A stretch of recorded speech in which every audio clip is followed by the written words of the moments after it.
Number 10. Dinofelis. The cat that stalked the first hominins millions of years before a human being could carry a spear, build a wall, or keep a protective fire burning through the night. Our ancestors moved through African landscapes shared with cats built for ambush.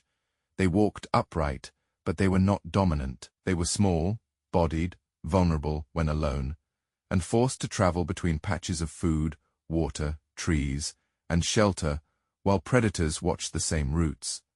Among the most frightening of those predators was a cat called Dinofelis. Its name means terrible cat, and unlike the exaggerated saber-toothed monsters of popular imagination, Dinofelis did not need absurdly long fangs to be dangerous. It was a powerful, heavily built feline, often described as a false saber-toothed or dirk-toothed cat, with flattened upper canines longer than those of living big cats, but shorter and more robust than the blades of Smilodon. In the African species that occupied the world of early hominins, the body was built for close-range violence, muscular forelimbs, a crushing grip, and teeth suited to holding a struggling victim long enough for the killing bite to finish the work. This was not a predator of wide-open pursuit.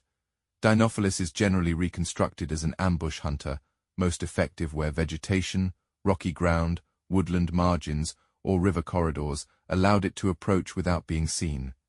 That placed it in exactly the kind of broken landscape early hominins also needed. Waterholes attracted prey. Trees offered food and possible refuge. Caves offered shelter. The safest looking places in the landscape could also be the places where a cat waited closest. Fossils of Dinofelis occur in African deposits associated with early members of the human family, including the cave-rich landscapes of South Africa's cradle of humankind. Those caves preserve a brutal ecological truth. Hominin bones appear alongside the remains of carnivores and the animals they fed upon, sometimes bearing damage that shows early humans were not always the ones carrying meat home. They could enter the same accumulations as antelope, baboons, and other prey. For a long time, discoveries in caves such as Swartkrans helped create an image of early hominins as violent hunters, creatures already imposing themselves on the African world. Later, work reversed that perspective. Some bones, once treated as evidence of primitive killers, belonged instead to individuals who had likely been killed or scavenged by predators. The caves were not simply homes filled with the victims of early humans. In some cases, they were places where the human family ended up on the menu. Whether Dinofelis itself can be convicted of killing a specific hominin is harder to prove. Leopards and other extinct cats also occupied these environments, and tooth marks on fragmented bone rarely preserve the identity of the attacker beyond doubt. Some later analyses have weakened older attempts to blame Dinofelis for particular hominin remains, but that uncertainty does not make the danger imaginary. A large ambush cat living in the same habitats as Australopiths and early Homo did not need to leave a named victim behind to represent a lethal pressure. Any isolated juvenile, injured adult, or individual caught too far from the group could become the kind of prey a cat like this was built to take. Imagine the problem from the ground. An Australopith moves toward water at dusk, unable to see far through the vegetation. It may carry no weapon beyond a stone or branch picked up in panic. Its hearing is filled with insects, birds, wind, and the movement of other animals. A predator crouched low in cover does not announce itself. It waits until distance is gone. The first sign of danger may be weight from the side, claws locking around the body, and jaws searching for the throat or skull before any companion can intervene. Living under that threat may have shaped more than where our ancestors slept. Groups that stayed close together had a better chance of warning one another. Individuals alert to movement in grass survived more often than those who ignored it. Trees, caves, stone tools, and eventually fire were not merely comforts. They were answers to a landscape in which darkness belonged to other animals first. Dinofelis eventually vanished. The human lineage did not, but its disappearance should not be confused with an easy victory. For most of the time these cats and early hominins shared Africa, our ancestors were not rulers walking confidently through the territory of beasts. They were fragile primates learning, generation after generation, how not to be taken. And somewhere in the cover beside an ancient path, a terrible cat was learning exactly where they would have to pass. Number 9. Crocodilus anthropophagus. The crocodile that fed on human ancestors around 1.8 million years ago, Olduvai Gorge in what is now Tanzania was not simply a cradle of human evolution. It was a place where early members of the human family approached water knowing the shoreline itself could attack. Lake margins drew animals together: antelope, hippos, birds, fish, large carnivores, Paranthropus boisei, and early Homo water offered survival. But it also gave cover to a predator that could strike before a victim understood it had been seen. Its name is Crocodilus anthropophagus, the human-eating crocodile. The name was chosen because this extinct species was discovered in Olduvai deposits where hominin bones preserved damage consistent with crocodile feeding. It lived during the early Pleistocene and carried a skull unlike the familiar Nile crocodile. Raised triangular projections stood above the back of its head, giving it the appearance of a horned crocodile. Its deep, powerful snout was built for gripping, twisting, and breaking bodies at the water's edge. Olduvai is famous for early tools and important fossils of human relatives, but that fame can distort the scene. We picture hominins walking the landscape as toolmakers, yet stone flakes did not make them safe. Near water, a sharp edge in the hand meant little if the first attack came from below the surface. A crocodile did not need to chase a human ancestor across open ground.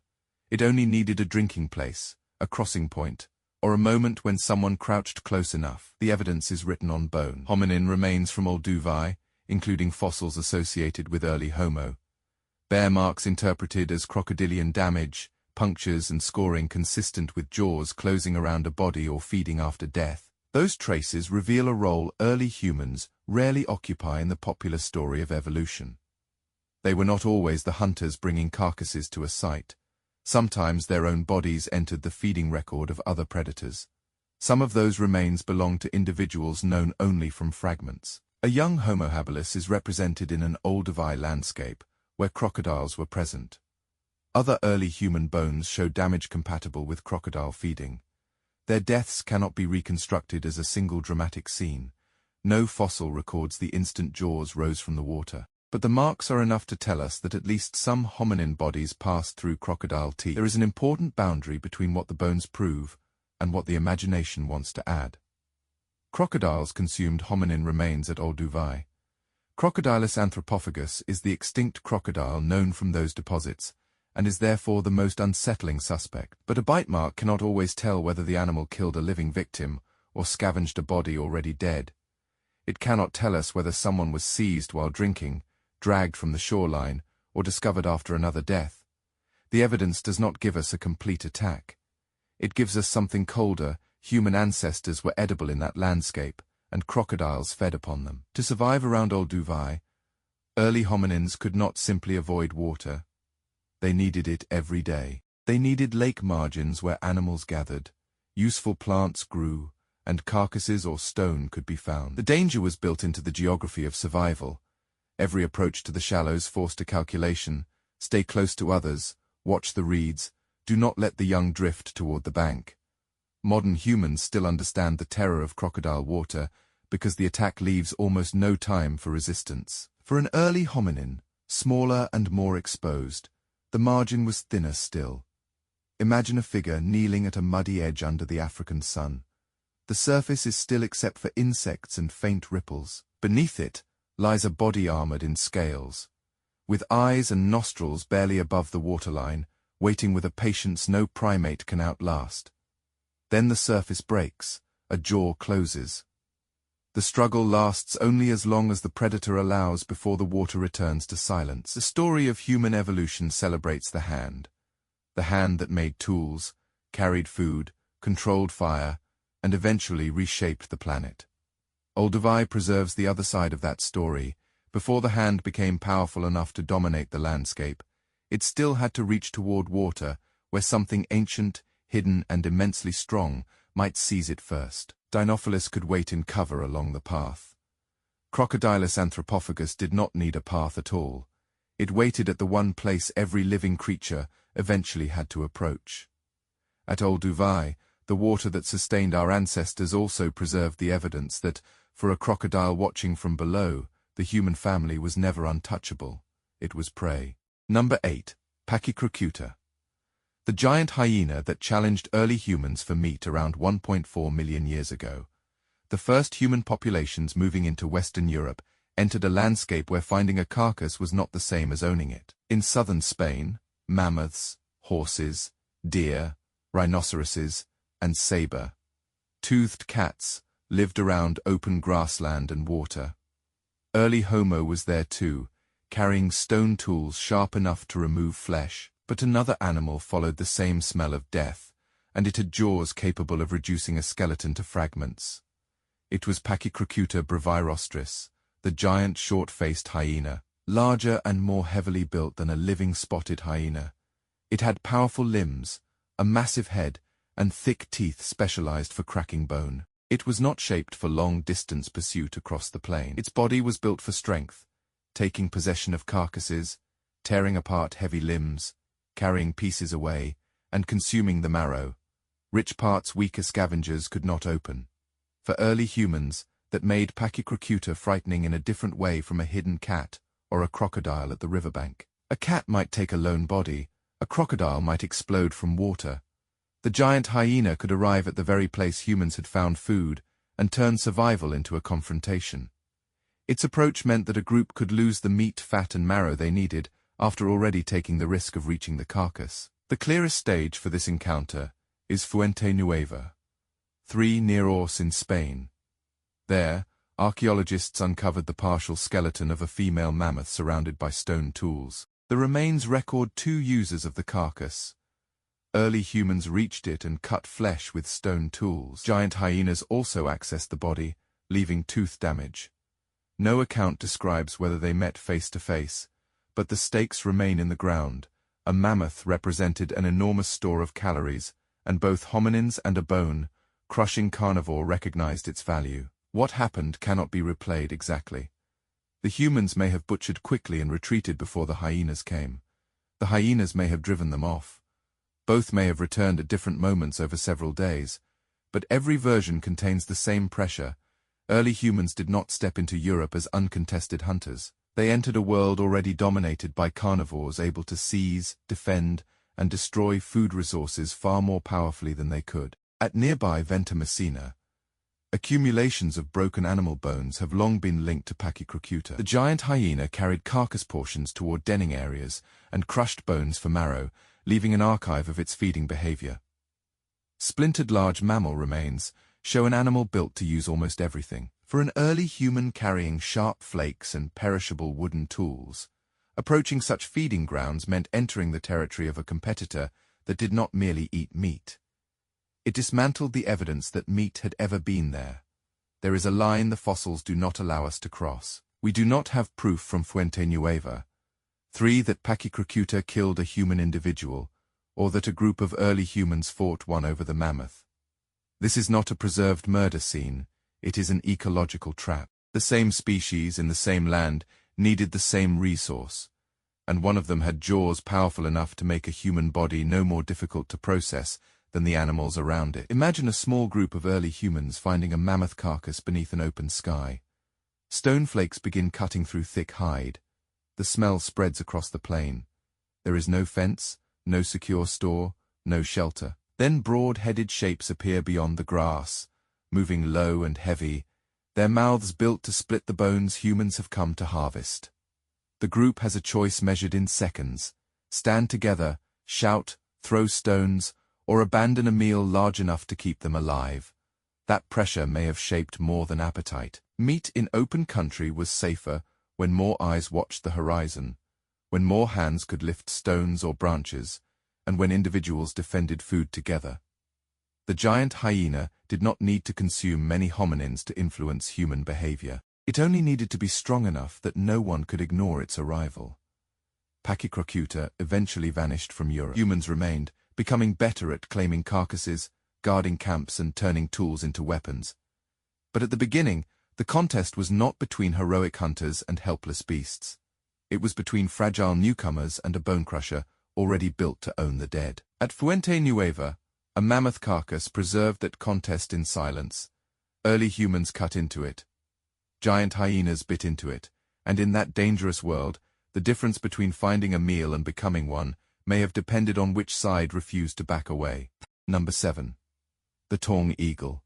The predator that came from above more than 2 million years ago in what is now South Africa, a young child belonging to the species Australopithecus africanus died before reaching adulthood. The child was only a few years old, small enough to be carried, yet important enough that its fossilized skull would later become one of the most famous discoveries in the history of human evolution. For decades, scientists focused on what the skull revealed about walking upright and the shape of an early hominin brain. Then they looked more closely at the damage around its eyes, and the story changed.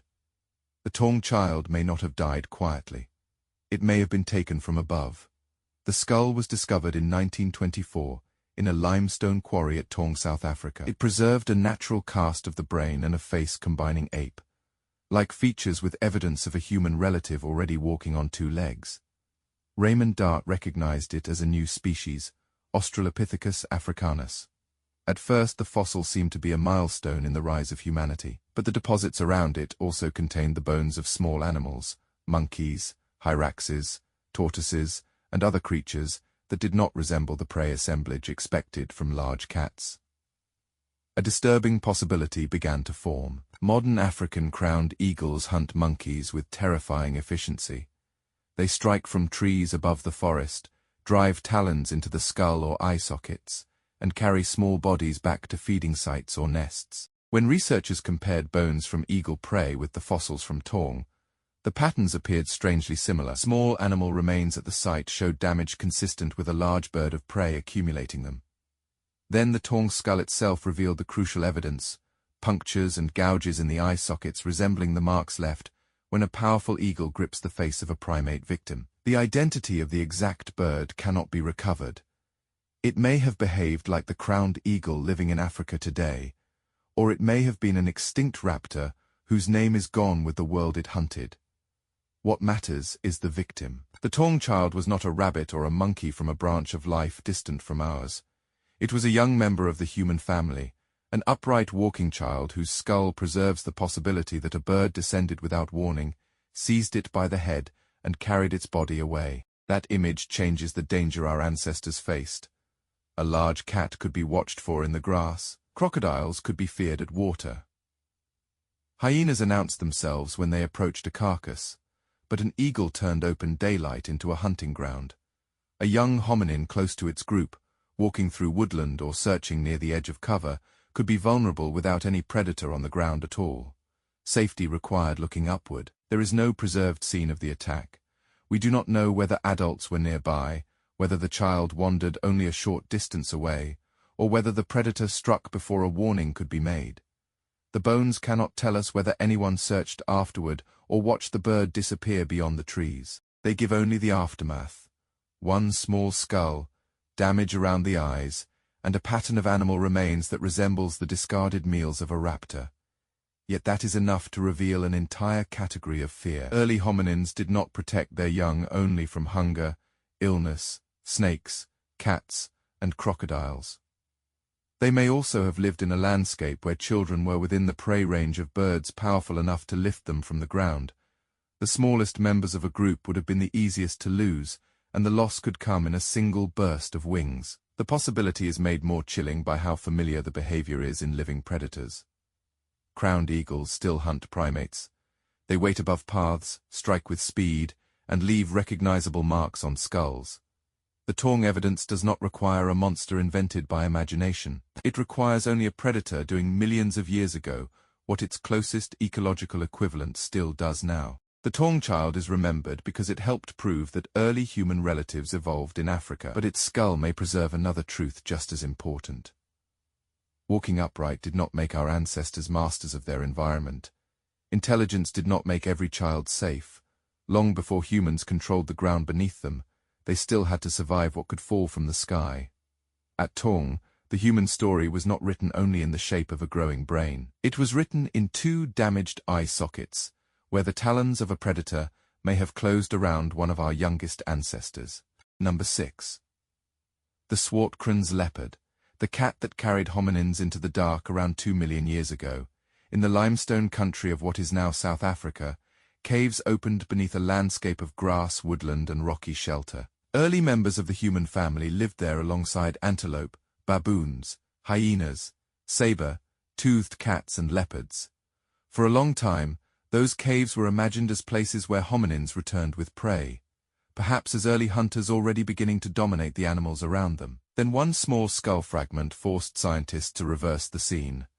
The fossil is known as SK54. It belonged to a young hominin from Swartkrans Cave, one of the great fossil sites in the cradle of humankind. For decades, it was usually assigned to Paranthropus robustus, a small-brained, heavy-jawed human relative that lived in southern Africa beside early Homo. More recent analysis has argued that SK54 may instead belong closer to early Homo. Either way, the meaning of the damage on the skull is the same. This was a member of the human family, and something with feline teeth closed its jaws around the head.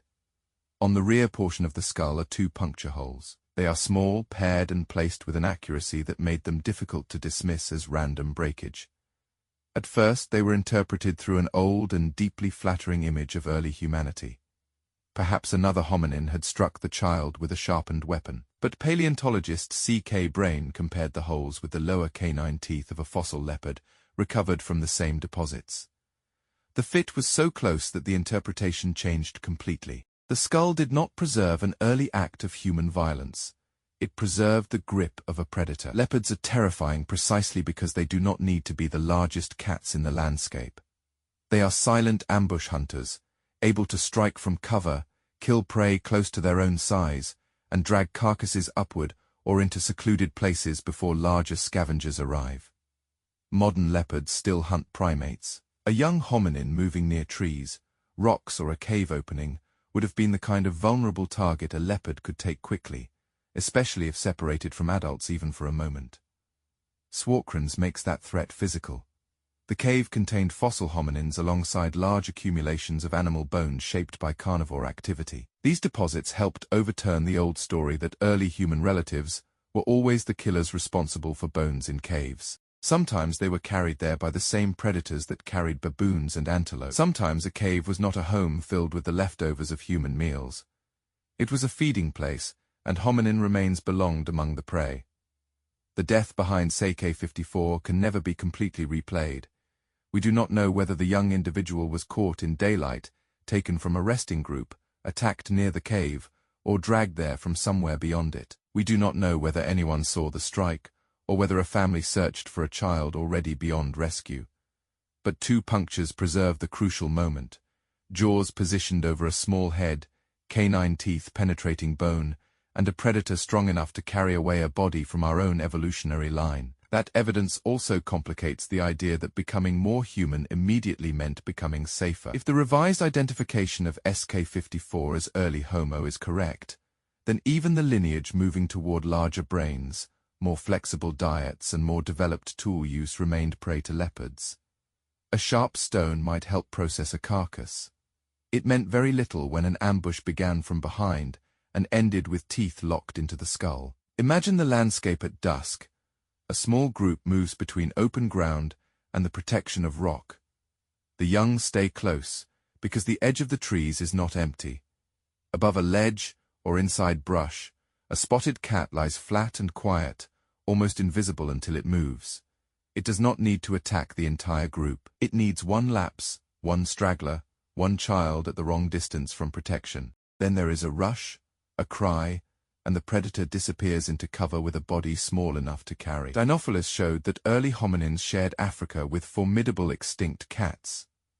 Swartkrans gives the threat a face closer to our own and a predator that still lives today.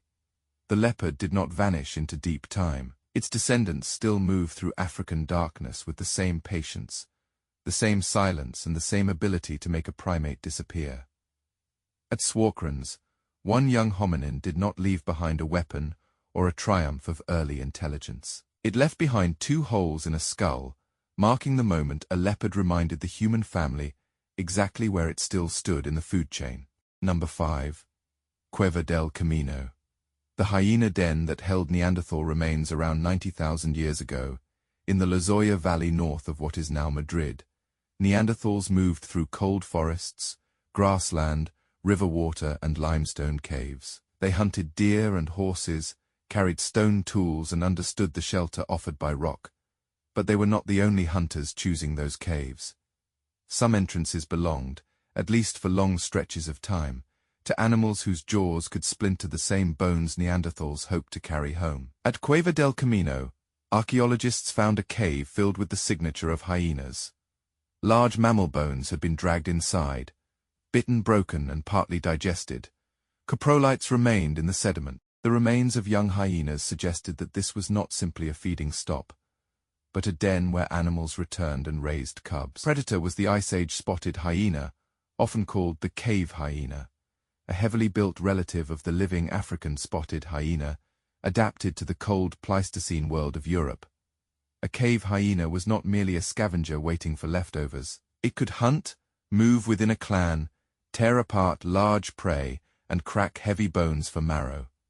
Its jaws could turn a horse limb into fragments and swallow pieces that later emerged scarred by digestion. For a Neanderthal group searching for shelter or returning with meat, the signs of a hyena den meant that the cave was already occupied by something capable of contesting it violently.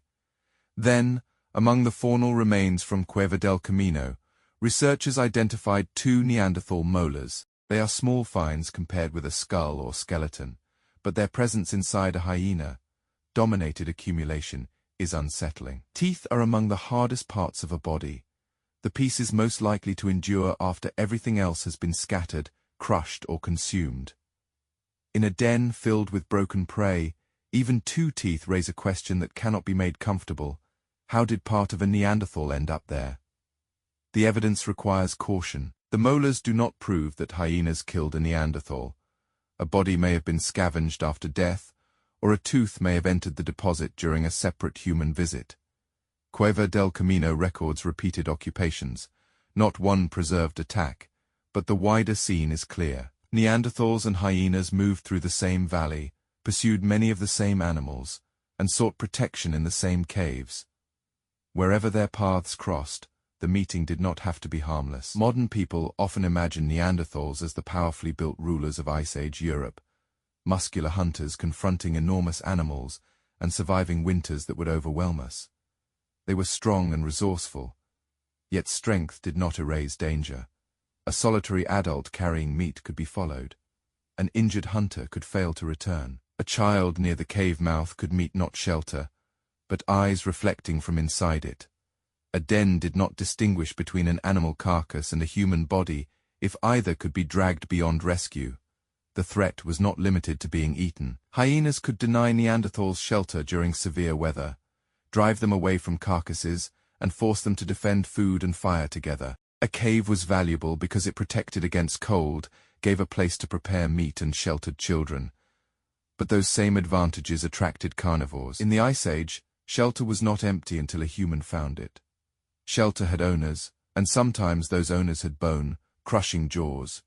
Imagine a Neanderthal family moving toward a familiar cave as daylight fails. They carry butchered meat and stone tools. Before reaching the entrance, they see broken bones scattered near the rock. Then comes the smell, and from inside the darkness, the low agitation of animals that do not intend to leave. The humans have weapons and numbers. The hyenas have cubs behind them, powerful jaws and no reason to retreat. Whether violence follows or not, the cave is no longer refuge.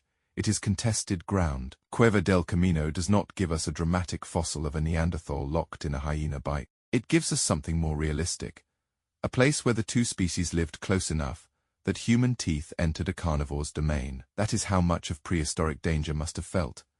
Not one cinematic attack, but the constant possibility of loss whenever hunger, shelter, and predators pulled different species toward the same narrow place. Cave hyenas eventually disappeared from Europe, but Neanderthals had already lived for millennia in a continent where even a stone shelter could hide an enemy strong enough to take it from them. At Cueva del Camino, the cave was not proof that Neanderthals were weak. It was proof that, even for powerful humans, survival still meant stepping carefully into places where another predator had already brought its meals. Number 4. Meganterion, the saber-toothed. Waiting beyond Africa around 1.8 million years ago, a small population of early humans reached the southern Caucasus. In what is now Georgia, their presence at Dmanisi marks one of the earliest known expansions of the human lineage beyond Africa. They carried simple stone tools and walked into unfamiliar terrain. But Dmanisi was not empty land waiting to be claimed. It was occupied by predators, and among the most dangerous was a muscular saber-toothed cat called Meganterion. Unlike the enormous saber-tooth imagined in Ice Age scenes, Meganterion was closer in size to a jaguar or leopard, but specialized for delivering a killing bite. Its forelimbs were powerful, its neck was strong, and its upper canines extended downward like narrow blades. It was not built to chase prey over great distances. It was built to approach unseen, seize an animal, force it down, and drive its teeth into soft tissue before the struggle could damage those fragile weapons. For early Homo, that hunting style was terrifyingly relevant. The people at Dmanisi were not large-bodied conquerors. Some were short, with relatively small brains and no technology that guaranteed safety against a cat striking from cover. They moved through woodland edges, open patches and water routes where prey gathered and predators followed. Every carcass carried another question: what had made it, and was it close enough to return? Dmanisi preserves early human remains alongside a rich community of large carnivores. Saber-toothed cats, hyenas, bears, and other predators shared the ecosystem with the first humans known outside Africa. Meganterion is especially important because its kills may have shaped both the opportunities and dangers of human expansion. A saber-tooth could bring down an animal, feed on the richest flesh and leave meat humans might try to claim. But approaching that carcass meant stepping into the feeding territory of the predator that killed it. This creates a darker picture of the first movement into Eurasia. Humans may not have advanced simply as confident hunters following herds across new ground. They may also have survived by reading the work of carnivores, locating fresh kills, arriving before giant hyenas destroyed the remains, cutting away portions quickly, and escaping before the original predator returned. In that world, meat was never just food. It was a risk signal. There is a dramatic possibility sometimes attached to Dmanisi, that damage on an early human skull records an attack by a saber-toothed cat. But the identity and cause of carnivore damage on individual remains require caution. The strongest conclusion is not that one named cat can be proven to have killed one named human. It is that early humans lived among predators fully capable of killing them, and that their need for meat repeatedly drew them into those predators' world. Imagine a small group at the edge of a carcass. They have found meat, perhaps more than they usually see in days. Stone flakes cut quickly. One individual watches the brush while the others work. The animal that brought the prey down is no longer visible. That absence is not safety. A cat built for ambush does not need to roar or defend a kill openly. It can wait until attention narrows, until someone carries meat away alone, until a smaller member of the group falls behind. The danger was greater, because early humans were suitable prey themselves.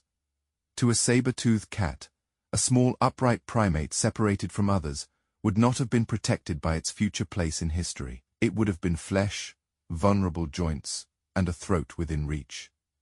The tools that let humans remove meat from a carcass could not automatically save them from the predator whose carcass they were stealing.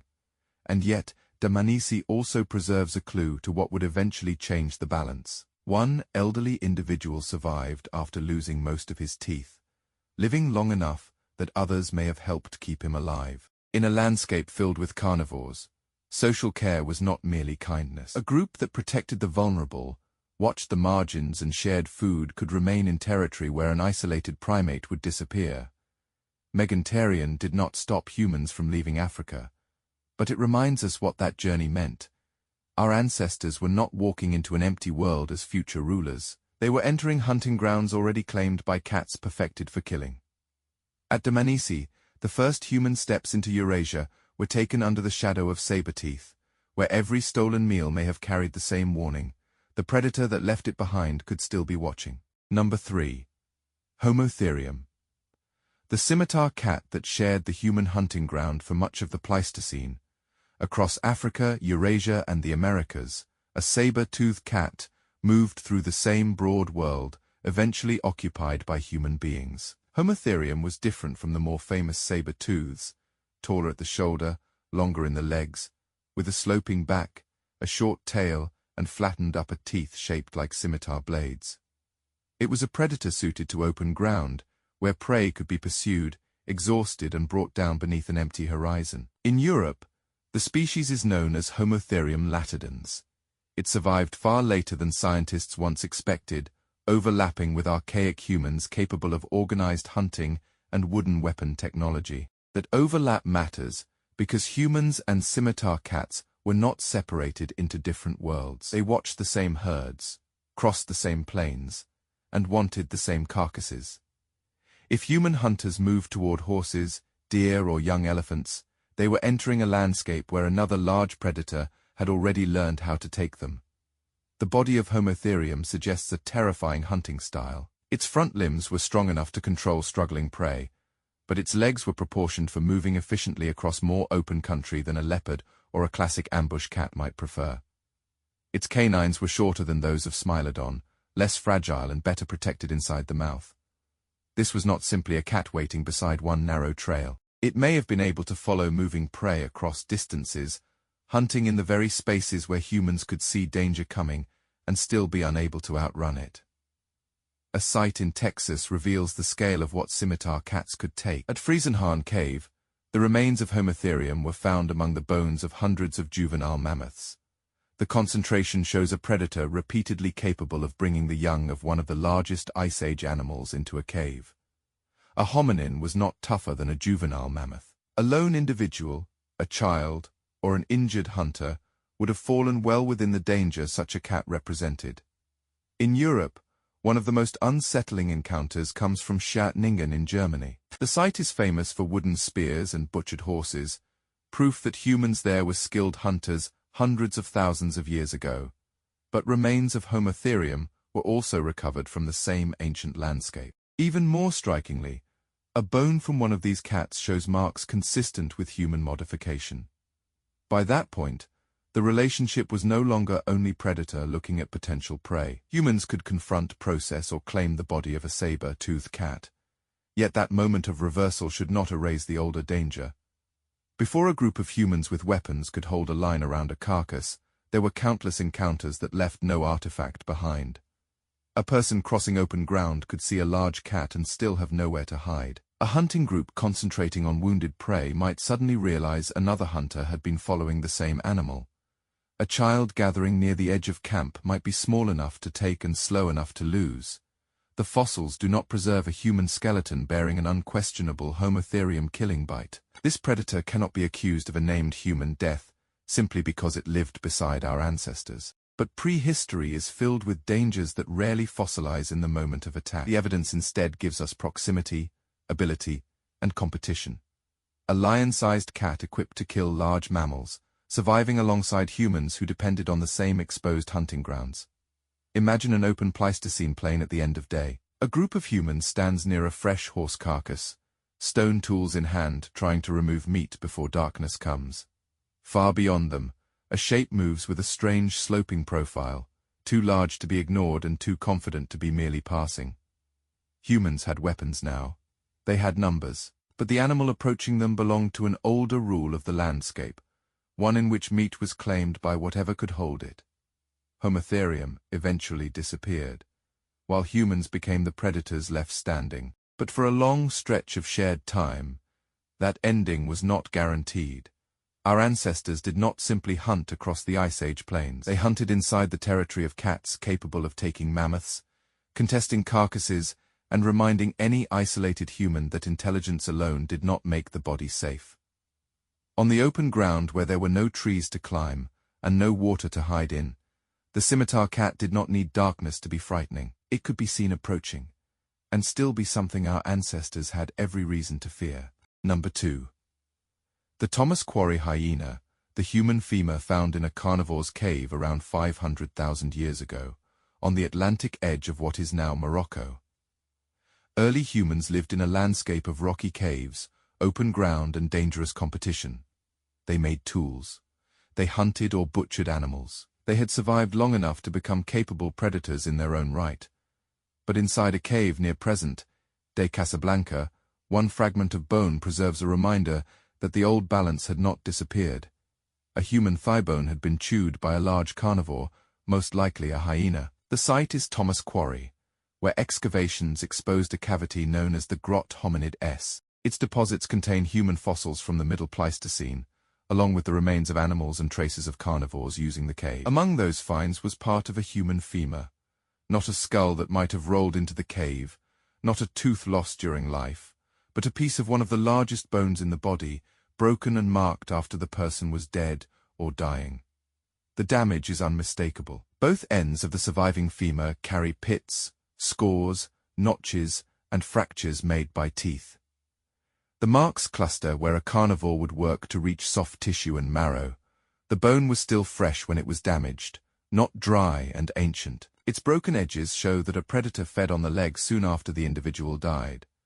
The pattern most closely fits the jaws of a hyena, an animal capable of crushing limbs and reducing a body to the parts worth carrying away.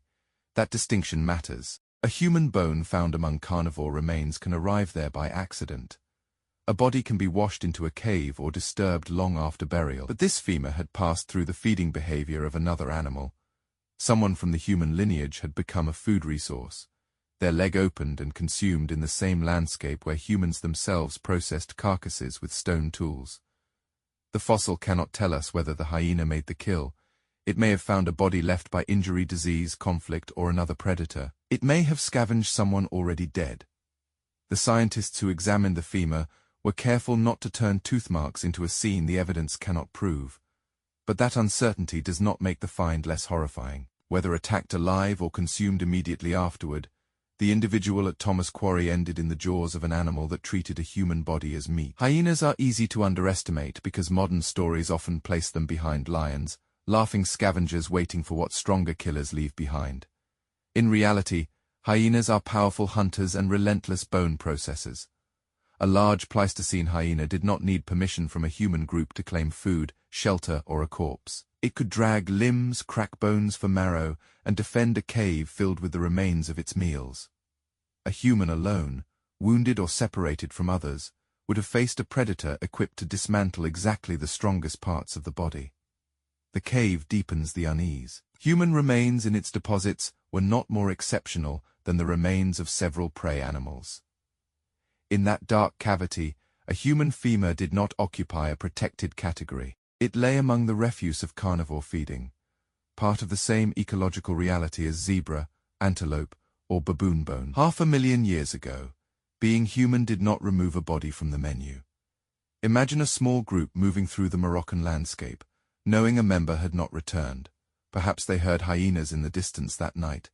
Perhaps they never learned what happened. Somewhere inside the cave, a predator worked on the missing person's leg, scraping meat, chewing the ends and trying to reach marrow. The actions were not cruel. They were ordinary. That is what makes the scene unbearable. For the hyena, the human body meant nothing more than available food. By this period, early humans were already becoming more formidable. They possessed stone tools, cooperation, and the ability to confront dangerous animals in ways earlier ancestors could not. At nearby places, humans may even have butchered carnivores themselves. But Thomas Quarry shows that the reversal was incomplete. Predator and prey had not traded places cleanly. Both possibilities still existed at the same time. A human opening an animal with stone, and a hyena opening a human with teeth. This is why the femur matters more than a dramatic reconstruction of an attack. It preserves a fact no story can soften. Long after the human lineage had become clever enough to use tools and compete for meat, our bodies were still vulnerable to the creatures sharing that world. At Thomas Quarry, the evidence is only part of one leg bone, but its tooth marks carry an entire vanished fear. A human could disappear into the darkness of a cave, and what returned to the fossil record would be the part a predator failed to finish. Number 1. Makapansgat. The cave that turned the killer ape into prey around 3 million years ago, in what is now South Africa. A limestone valley opened into caves above woodland, grass, water, and predators. Among the animals moving through it was Australopithecus africanus, an upright, walking relative deep in the human family tree. When their fossils were found inside the cave deposits of Makapansgat, one of the first great stories told about human origins was that they had been killers. The site became famous through Raymond Dart, the anatomist who had identified the Taung Child. At Makapansgat, bones of antelope, baboons, and other animals appeared, alongside remains of Australopiths. Many were broken or damaged in ways that seemed dramatic. Dart believed he was looking at the refuse of a violent hominin culture. He argued that these early ancestors collected bones, teeth, and horns as weapons, killed animals with them, and perhaps killed one another. The image became unforgettable, the first humans not as frightened prey, but as blood-soaked hunters whose violence would eventually become our own. For a time, the theory fit what people wanted the human story to explain. If modern humanity was capable of murder, perhaps the darkness had begun at the very start. Makapansgat seemed to be the crime scene. Australopithecus was cast as the predator. The bones were its victims. Then scientists asked a different question. Not what could a hominin have done to these bones, but what do living carnivores do when they feed, drag carcasses and accumulate remains in caves? The answer overturned the entire scene. Taphonomic research into South African cave sites showed that patterns once treated as weapons and deliberate hominin butchery could be explained by natural breakage and carnivore activity. Hyenas carry bones into dens, crack them, chew the ends and leave accumulations that can look like purposeful selection. Big cats drag primates and antelope into protected feeding spaces. The cave record was not automatically the garbage pile of Australopith hunters. It could be the debris left by predators using the caves themselves. That reversal changes Makapansgat from a story about violence originating inside the human family into something far more immediate. Australopithecus africanus lived in the same environment as hyenas, leopards, and extinct cats. The broken remains were not proof that our relatives ruled the landscape. They belonged to a food web in which predators were active, and an Australopith caught away from its group could enter that web like any other vulnerable primate. No single Makapansgat fossil lets us identify the final seconds of one individual. Bones entered the cave through different processes across long stretches of time, but that is precisely why the discovery matters. For decades, we looked at a cave full of broken remains and instinctively placed our ancestors above the victims. Once the evidence was read more carefully, that confidence collapsed. The early hominins in the scene may not have been the creatures others needed to fear. They may have been among the creatures trying not to be taken. Imagine an Australopith group moving across the valley floor. As evening gathers around the cave openings, they know where fruit can be found, where water collects, and where rock offers shelter. But the same caves concentrate danger. A hyena clan can return with carcass pieces. A leopard can wait above a narrow approach. A large cat can drag a small body out of sight. There is no permanent camp secured by fire, no spear wall, no certainty that the group can recover whoever is lost. A cry in the dark may last only moments. The bones that remain will belong to the cave long after the living have moved away. Across this countdown, predators attacked from grass, rivers, sky, dens, and open plains. Cats could seize the skull. Crocodiles could pull bodies underwater. Hyenas could reduce a human limb to gnawed fragments. But Makapansgat holds the most unsettling lesson because it changed the position of our ancestors in the entire story. We once used its bones to imagine the first humans standing above the kill. The cave forced us to consider them below it. Human dominance was not waiting fully formed at the beginning of evolution. It had to be built through attention, cooperation, weapons, fire, and fear, over generations in which not everyone survived the lesson. Long before our ancestors became hunters whose arrival could drive predators from landscapes, they lived in worlds where a cave filled with bones did not celebrate their power. It recorded the power of the animals around them. At Makapansgat, the first monster in the story of human origins was once believed to be us. The more terrifying truth is that, in that darkness, our ancestors may have been the ones listening for it.